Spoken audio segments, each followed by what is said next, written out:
like he died, and I'm like, he might as well have died. I know. Well, usually when I come down to Auburn, I was by myself, so I'm used to that. But it'll really start hitting during the season. Yeah, like when we don't replace them. I don't know. I gotta help. It was like odd when like Ryan pointed it out. I was like, sure he's, and it was like we were there like an hour until he talked. Didn't talk. He talked. It was weird. He was a fine interview. I was doing like a stand up and like he like bash. He's like, go Trojans. Oh, really? Hey, maybe he just, I don't know. Maybe he took a bunch of gummies or something. He's freaking out. But it was behavior where you're like, what is this guy's deal? This is a head coach. Yeah. And again, then he did an interview and he was perfectly fine. Yeah, I like it. I actually like it. What's his name? Gerard? Jared. Yeah, it's spelled. G-E-R-A-D. What's his last name? Jared Parker. It's spelled ridiculous. Interesting. So I'm gonna go down there tomorrow. I've never been to Troy. No, that's not true. I've never been there for work. When we were coming back for spring break senior year, Bama played Villanova in the second round of the NCAA tournament.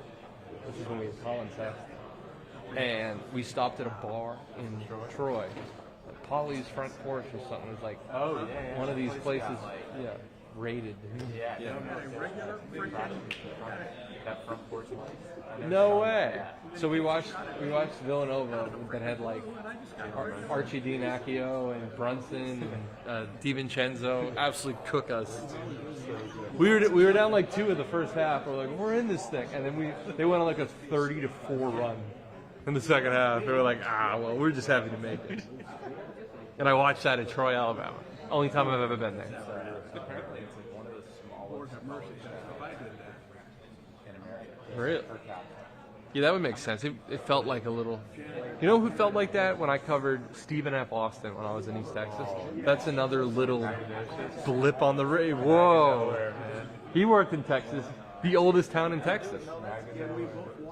Naga nowhere, yeah. Literally.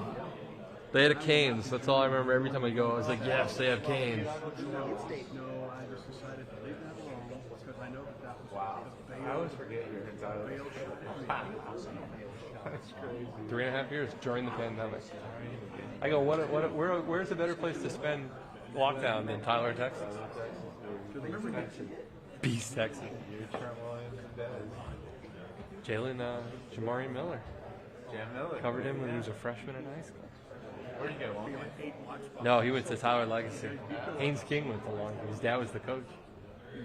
And who's the man I receiver? Jalen Hale. I remember when he committed. That Jordan Renault kid, the defensive end, he went to Tyler Legacy. He was teammates. It is insane, the talent. Like Adrian Peterson, Patrick Mahomes, or Campbell, if you want to go all the way back then. Des Bryant, Lufkin High School. People, I'll never forget, I did a story on this. During the pandemic, they did something like when they were still playing that they could have limited capacity in the stands. And it was like a second round playoff game, and it just happened to be a big rivalry game. Lindale and Chapel Hill or whatever. And people at like a diner were selling tickets for like 8 times face value. Morning.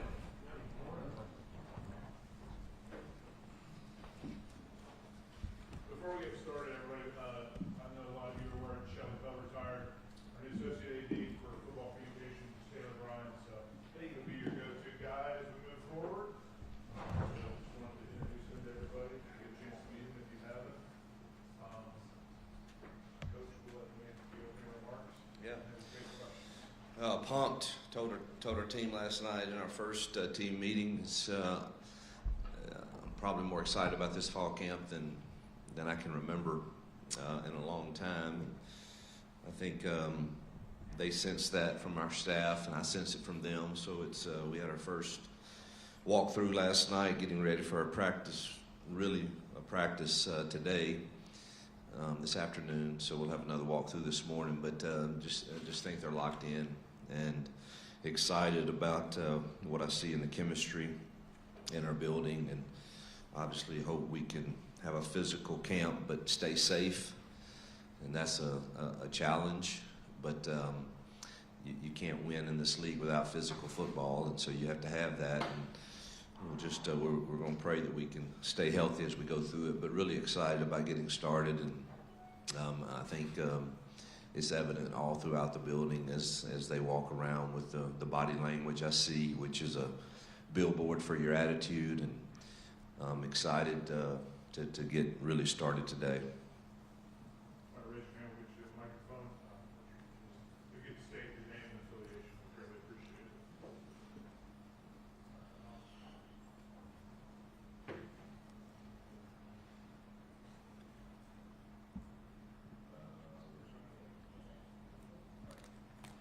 Good, sorry about that. Jason Caldwell, Auburn Undercover. Hugh, any update on Malcolm Simmons and kind of his, his availability for you guys as you move forward? Yeah, based on the information that I've been given from our campus administration, who have knowledge of the matter, he's been cleared to participate in team activities. Yeah, Jay Tay with AuburnSports.com, and I'm part of the On3 network.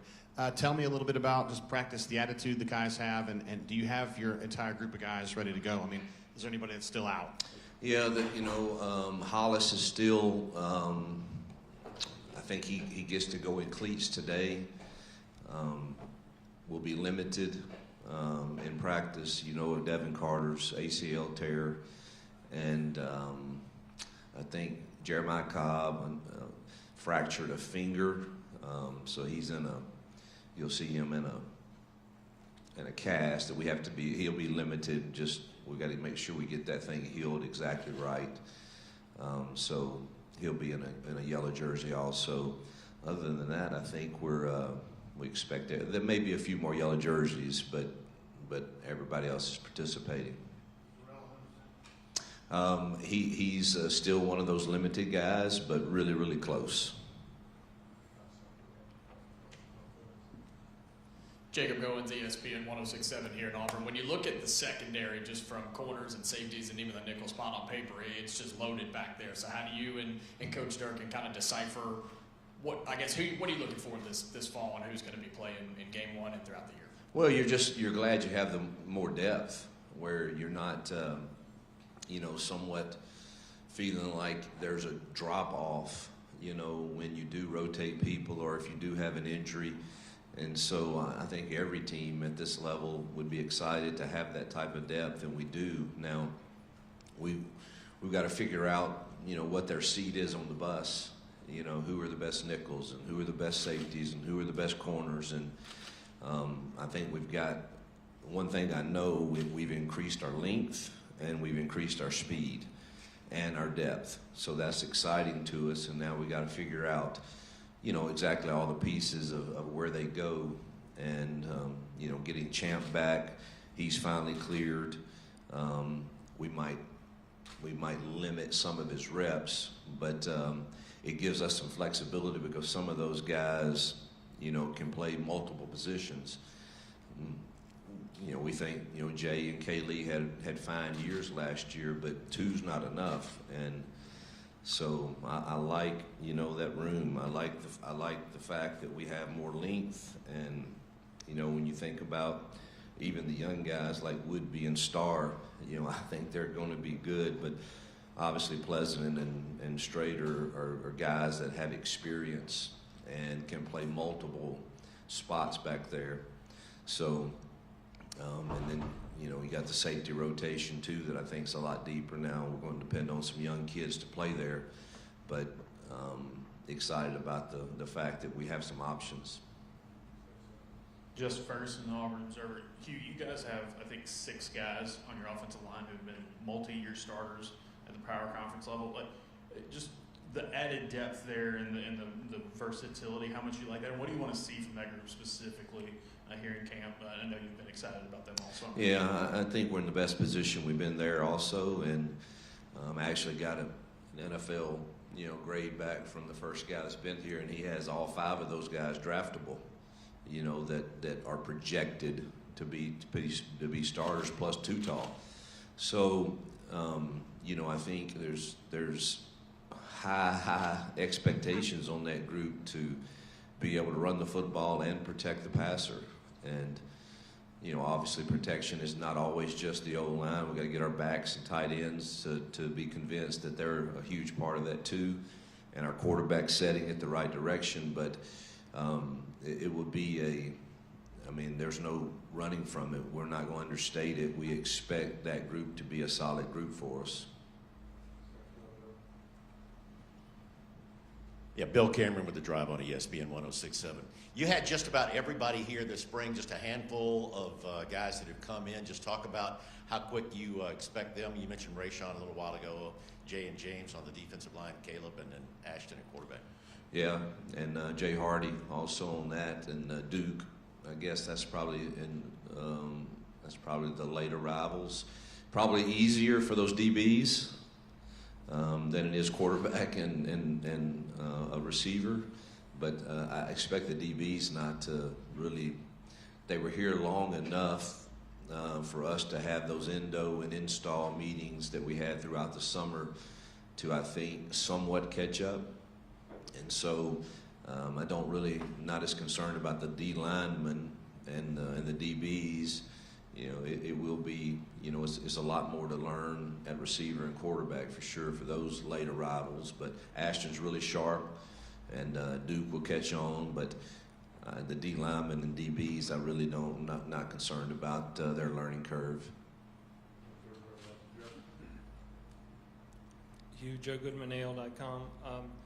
Who exactly cleared Malcolm to practice with the team, and did they talk with Malcolm's girlfriend? Like I said earlier, based on the information that I've been given from the administration, he's cleared to practice, and that's all the information I have. Hugh, Jacob Waters, Blake Auburn News. Obviously, y'all had to play a lot of freshmen last year. Do you anticipate a lot of freshmen playing in this year, and maybe early in the season, who are some of those guys that could crack the rotation? Yeah, you know, the fortunate thing in that is we played a lot of freshmen last year that are talented and that, you know, will have another year under their belt. And you would hope you can get to a point pretty quick after a couple of recruiting classes that the dependence is not on just freshmen like it was somewhat last year at certain spots. So I hope we can bring, you know, Sam has done a heck of a job at receiver, but that room is deep. But man, he's playing really, really well. Duke is really, really talented. But again, there's some depth there that you would hope you can slowly bring those guys along and not throw people out there until they're ready. Same in Deuce's case. You know, you want him to be ready because he is a really big talent.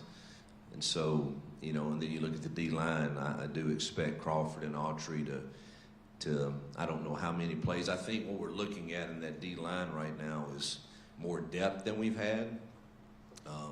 But I think they need to buy into, and again, we hadn't started camp yet, so I could change this tune, but I'm hopeful that they'll buy into, man, give us 15 plays that are your fanatical best and be able to rotate those guys and then them do the right assignment with incredible effort. And I think with that depth we have, if they can buy into that, I think that's going to be better for them and for the team. So I do expect a couple of those young ones. Linebacker, expect Menendez to be in the mix there. Safeties, we got the two young, you know, Winters and New Boy that I think, and I already mentioned those two freshman corners. That's probably Kel Ellis is going to be a really good football player. Is it ready this year? I don't know, but we like those freshmen too. But obviously we have a class in front of them that has a little more experience, so we'll have to see how that goes. Hugh, Peter Ryder, Casale.com. The backup quarterback spot, how, I guess, open level is that competition between Ashton and Deuce? And do you guys plan on naming a clear backup, or is that going to be more of just a situational thing? Probably situational. You know, Ashton has a ton of experience with +1 runs at quarterback and with obviously throwing the football. He put up some really, really good numbers rushing-wise in a good league. So I think you have to look at that a little differently. I'm not really wanting to throw Deuce out there and call quarterback runs. not that he can't do it, but you know, you want him to be ready for all of that. And so Ashton probably, you know, you look at certain roles or certain situations, I think there's two different deals going on. If I need somebody to go in and throw a vertical route, Deuce may be the better option there, but so I think everything's situational there.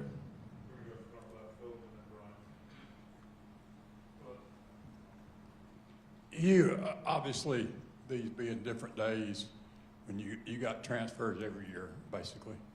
All you guys talk a lot about culture and those kinds of things. How much of a challenge is it to develop that when you have that guys coming in here and obviously they expect to play or they probably wouldn't be here? Yeah, I think that's every coach's challenge right now. And the ones, once you get a depth chart that is close to equal to those that you're playing, I do think culture and chemistry will make a difference. And, you know, that's something we work hard at and are very, very transparent with, that I'm not naive, but for a given year, like I told them last night, why not go all in? For this given time, we have committed to be a family. We've committed to be a team. And irregardless of whatever the outside noise is for you and when things start and you're not getting your time, you know, are you really all in? I mean, and for life, that is a great lesson, is to choose to be all in with those that you're with, where your feet are, where they're planted, and make that the best situation there can be.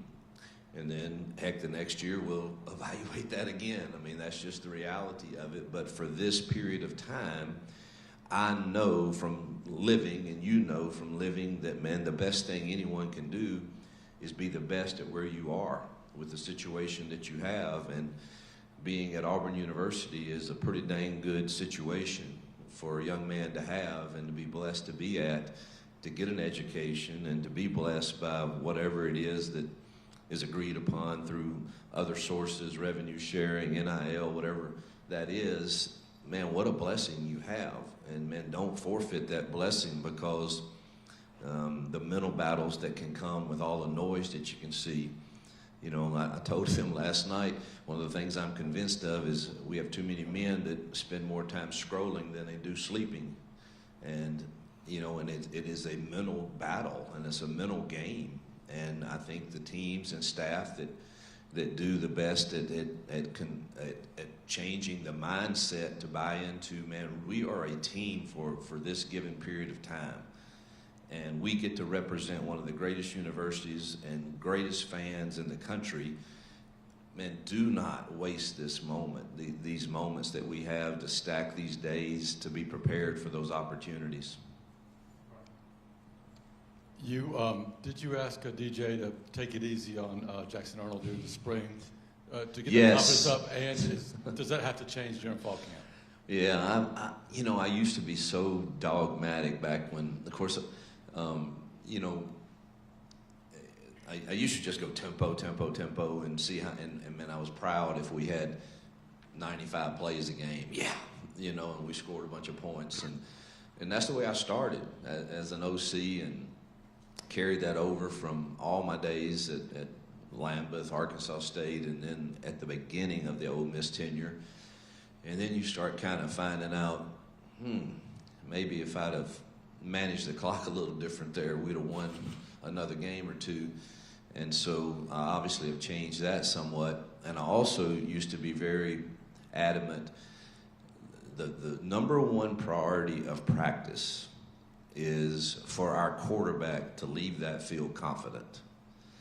And I am going back to that this year, and DJ's been awesome. I mean, you know, the respect I have for him and the job he's going to do, and we just got to, I think we've got to be really intentional about what are we doing in this period, and making sure that our quarterbacks have an adequate chance to really be prepared to have success in it, and not try to win a drill, but try to get better in every scenario. And if it is, you know, dirty ball period where everything's being thrown at the quarterback. The quarterback should know that, and that's fine. But if it's not that, then let's work together to make sure we're preparing him. I mean, I think the worst thing we could do for any quarterback, and Jackson in this case, is to go out and practice this afternoon, and we have scripted plays that have zero chance of success because obviously we're not game planning right now for our defense. But so I think we've done a better job, Nix and DJ, of working together on, all right, what are we doing this period? And let's see if we can defend it, and let's see if we can execute it with the quarterback being really prepared for that, if that makes sense. Got 3 questions we want TVs. Hugh Davis Baker, WSFA Montgomery. The football Twitter account put out a video asking players to describe their mood for fall camp with one word. A lot of players said expectant because that's a word you've been using. Assuming that's true, why is expectant the right word? It's kind of the word that I go away, as most of you know, and spend a little time in this cabin in the mountains that I've done for a long time, and just I think through, all right, what am I going to teach this year? What are the themes each week? What is the overriding word? That's the word I came up with, and I think everybody's kind of following that lead, and we are expectant. We're expecting of being a really good football team that competes in every single game and has a chance to win every game, and hopefully we're better in those critical moments, and we flip some of those close losses into wins, and we're expecting of that, and hopefully our kids are following that. And I'm teaching a proverb a day: keep stupid away during camp, and hopefully that impacts all of us also in life and in football. But the overriding theme is expectant, so I'm glad the kids are listening and they feel the same. Julian Mitchell, WVTM 13 in Birmingham. Coach, you talked a bit last year with Peyton about knowing your mind, knowing what you want out of this offense, out of that spot. I'm interested just where Jackson is at in terms of that, and what do you want to see here in the fall? I think he's in a good spot. We obviously had a ton of walkthroughs throughout the summer. We had one last night. We watched it this morning. He was 100% in setting the protections, accuracy. The only thing that is, I'm probably not real clear right now, and we talked about it last night, he and I, on the field, is, knowing, you're not in a game plan situation when you're in walkthroughs, but all right, it's 3rd and 1. Coach, tell me your mind right here when you have this run called and it has RPOs on it. What are you thinking? And, that's a long answer, truthfully, because it depends on field position, score of the game. Are we going for it on 4th down? Do we like that matchup out there with the receiver? So there's a lot of things that we still have to talk through as you start getting ready for games, and even in the course of the game. The good thing is, you do have access to talk to him until 15 seconds is left, and so, it could be some of those situations where it is 3rd and short, and I tell him, you're free. You're free. You got Cam out there matched up one-on-one. You're free. Or no, get the 1st down. So there's some of those things that we really don't know each other's. He don't know exactly what I'm thinking yet, but we hadn't really got into that. But as far as, all right, does Coach want me to get this protected here and throw this, or truly run the ball? I think he's in a good spot of understanding our mind. That credit goes to Kent and Jesse, probably more than me, of them preparing him for that. Johnny Condon, ABC 3340 Sports in Birmingham. You went out in the portal and got Eric Singleton. How big of a compliment is he going to be to Cam Coleman in the sense of secondaries now have to focus on 2 guys on the outside? We're thrilled we got Eric. I love his work ethic, love talking to him. He's got a great demeanor about him. He loves the game. And, I don't want to just, yes, we can highlight him because he is a heck of a player, but you've got some others. Malcolm and Perry and Horatio and Sam and Bryce, all those guys are getting better and better and better. and so I think we've got a really good stable, but Eric definitely adds a little different dimension to it that I think is going to benefit us.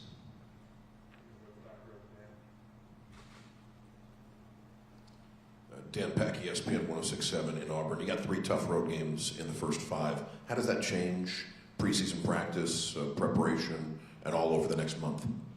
It won't change these first couple weeks. I mean, you got to do what you do to get ready and get everything installed. Then I think it does, start. You prepare for that first one, which is a big one against a really, really good football team that's, by many are picked to be in their conference championship game. And so that's a great test for us, and it'll be a night game on a Friday night, so that changes things. So our whole fall camp is changed based on that, because typically you would have Saturday as those, quote, scrimmage days, and Sundays as an off day, and it's exactly flipped for us through camp. We'll have Friday as those days and Saturday as the off day, because the normal week when we get to there is going to be, Sunday through Friday. So the whole camp is designed for that, and that's really the only game. I couldn't even tell you who the other 2 are against, truthfully, on the road right now. I just know that first one, and we got to get ready for it. Michael Ginsward for Auburn. Coach, can you talk about the state of preparedness your team is in right now compared to your first 2 years? You've got a game coming up. You settled on your quarterback pretty early. How ready is